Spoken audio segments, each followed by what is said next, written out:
Hello guys, welcome back. It's me, Kiran, your favorite booktuber, and today we're doing something exciting. I am introducing a new series onto the channel entitled, Am I Monetized Yet? The long and short of this, no, I am not monetized. After more than a year on booktube, more than 90 videos, I am not monetized. The parameters to be monetized are you need 1,000 subs, which I finally hit end of 2022, and you need 4,000 hours of watch time. The watch time hours are those are really killing me. I do want to say a few disclaimers. I don't think you need to be on YouTube and be monetized, but this is just, it's fun. I want to hack this. I want to figure it out, and it bothers me so much that this hasn't happened yet. Just because I'm like, what am I doing wrong? You don't need to be monetized on YouTube, but I do find the numbers to be incredibly fascinating, especially because as a platform, YouTube natively provides you with a wealth of information. There is so much to peruse, to check out. It is literally mind-blowing. And I do keep track of my numbers because I like it. I find it so interesting, and ultimately, I don't really think the math is mathing. And I want to suss out the data, share it with you guys, get a little granular, and maybe there is a breakthrough that can happen. You guys can see something in the data that I might not be seeing, or maybe you, if you're making YouTube videos or you want to make YouTube videos, can learn from my mistakes. Okay, the way that I keep track of my data, I use about 2 to 3 different Excels, Google situations, and if I was really clever, I would use Notion to keep track of this data so that, they would see this video and then they would subsequently sponsor me. But ultimately, at the end of the day, as cute as Notion is, I don't think it's really good for storing data in this capacity. It is what it is. I said it. Maybe Google will see this and maybe they will want to sponsor me, or maybe the algorithm will pick up on it because it will hear the word Google and it will be like, that is our parent company. Let's boost this girl out. Let's make it happen. Tangent aside, the first thing that I create is a monthly overview. And now that I've started to create shorts, I do think that this overview page is it's not doing the best, but it's okay. It's a good starting point. When I have this overview, what I'm looking at is my followers, miscellaneous, which is inclusive of watch time and views, as well as videos. I keep track of the current month's data, and then I compare it with the previous month, and if we did well, I change that current month's number to green. If I did poorly or performed soft to last month, it goes red. So in Jan of 2023, for net new followers, I had 48 this month, which is down from last month where I had 61 new followers, which as a whole, this brought up my total follower count to 1,239. In terms of the videos, I posted 2 videos. This is on par with what I did in December. I had 8 shorts, which is actually less than how many shorts I had the month before when I did 10 shorts. The average likes and average comments is just something I keep track of, but I don't really think it's that useful. It's just fun to me. And then in the month of January, I had 1,141 views, which is about 400 more than the month prior. The average views of my videos did increase. Now, this would make sense because in January, I did post my best books of 2022, and that is a very popular, timely video. Now, another interesting thing for me to keep track of is what was the most viewed video, what was the least viewed video. Considering I only had 2 videos, that is kind of irrelevant, but whatever. Let's go to the takeaways, and this is what I think is quite interesting and kind of what inspired my decision to do this video. So I posted my best books of 2022 on January 5th. Still fairly the new year. However, considering my channel size and looking at channels similar to mine in terms of like followers and when they started, knowing of course that this isn't a competition, it's just interesting to me to see what's going on. My video performed very soft. It did not perform as well as expected. Now there's a couple of reasons why that could have been. One, I posted on January 5th. A lot of these best books content, people were posting them in the last 2 weeks of December. Now personally, I don't think I will do that when it comes time December 2023. But it does mean that, the takeaway from here is that maybe I should post my best books video on January 1st rather than waiting a little bit. Secondly, in my best books, I combined both fiction and nonfiction, and I actually do wonder if that was to my detriment and if I shouldn't have done that. Should I have delineated the two and made 2 separate videos, which maybe would have done better.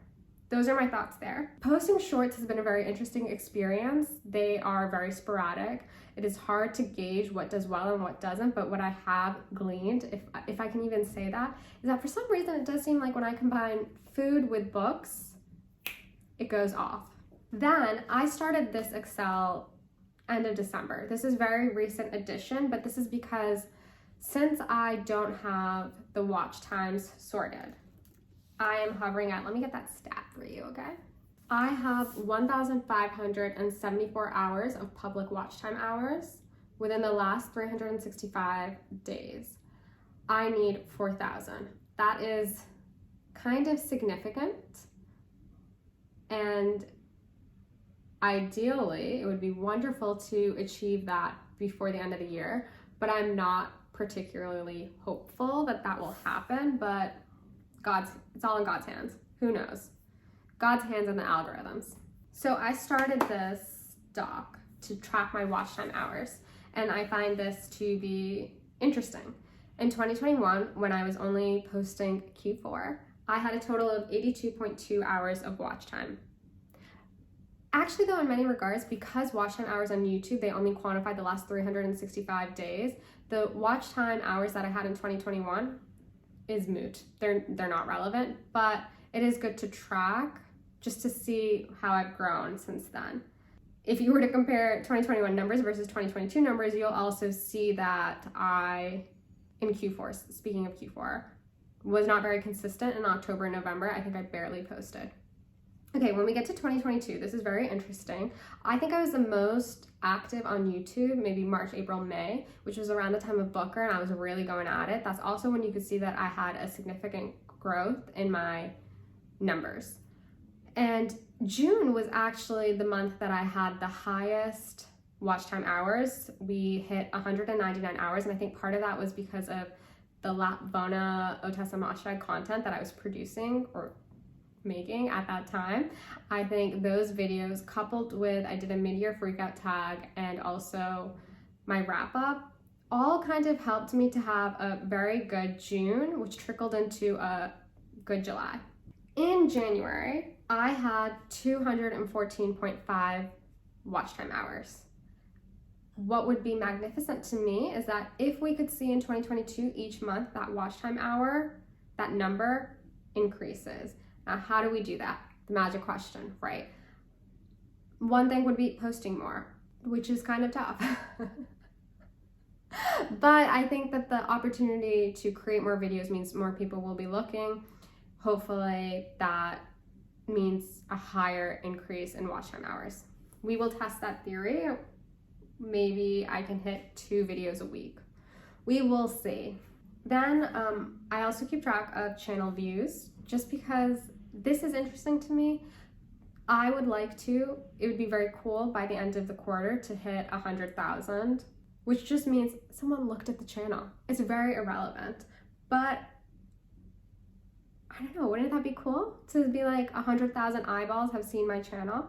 So January 1st, 2023, I had 52,000. Let's round that up. I had 53,000 channel views. February 1st, I had 61. So that means there was an increase of about 8,000 channel views. Next thing that I look at, this is the most intense, and I think it's also partially because I chose such a bold hue to mark the years. In this funnel view, we start with impressions, which goes down to, of those impressions, how many of those came from YouTube recommending your video out. Then we go to your click-through rate. So X amount of people saw the video. This is a percentage of how many people clicked on it. Then from there, we get views from impressions, followed by the average view duration of how long someone stays on your video, which then goes down to watch time from impressions.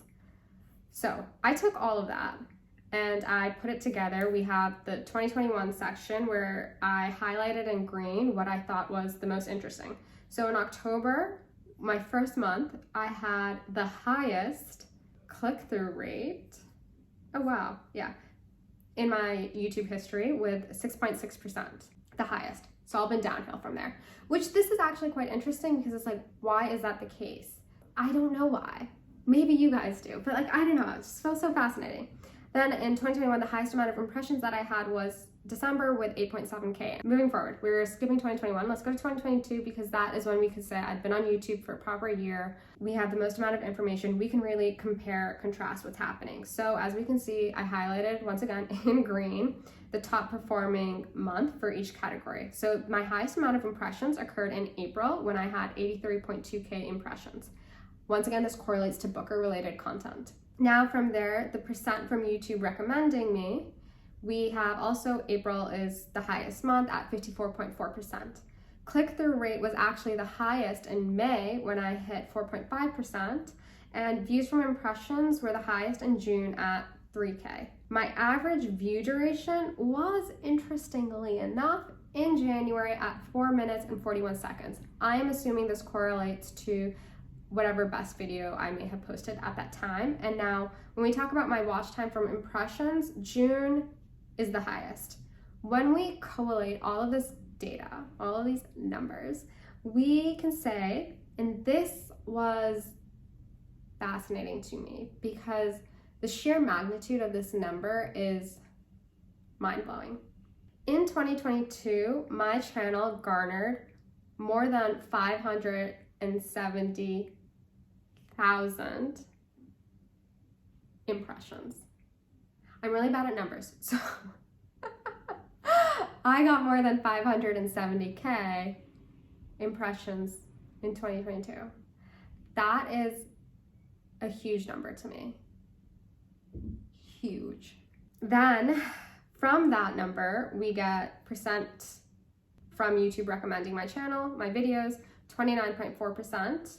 The click-through rate is 3.7%. So that is the benchmark by which I should look at in 2023. I should be like, my average in 2022 is 3.7%. Am I performing higher or lower than that? As we can see in January, I performed lower than that in my click-through rate, hitting only 3.2%. From there, I had 21,000 impressions. From there, I had 21,000 views from impressions, followed by an average view duration of 2.54 and 1,000 watch time hours from those impressions. Wowza. I'm a little bit exhausted from saying all of that. Then I decided to compare contrast December numbers versus January, and we can see that I saw a growth in all of them, impressions, percent from whatever. All of them increased with the exception of my click-through rate, which dropped from 3.3% to 3.2%. Okay, wowza. Those are my numbers for January 2023. The goal by end of Feb, which is actually quite a tough goal to hit, is to have more than 200 hours of watch time hour. And I say that this is a tough goal to hit considering that February is a short month. We only have 28 days. And so far, I think I've only posted one video, two, I don't know. But yeah, it would be cool to hit more than 200 hours of watch time in the month of February. That is the main goal. And I think we'll figure out how this little video goes as time moves along, but yeah, this is the series. This is what we're doing here. Okay, thank you.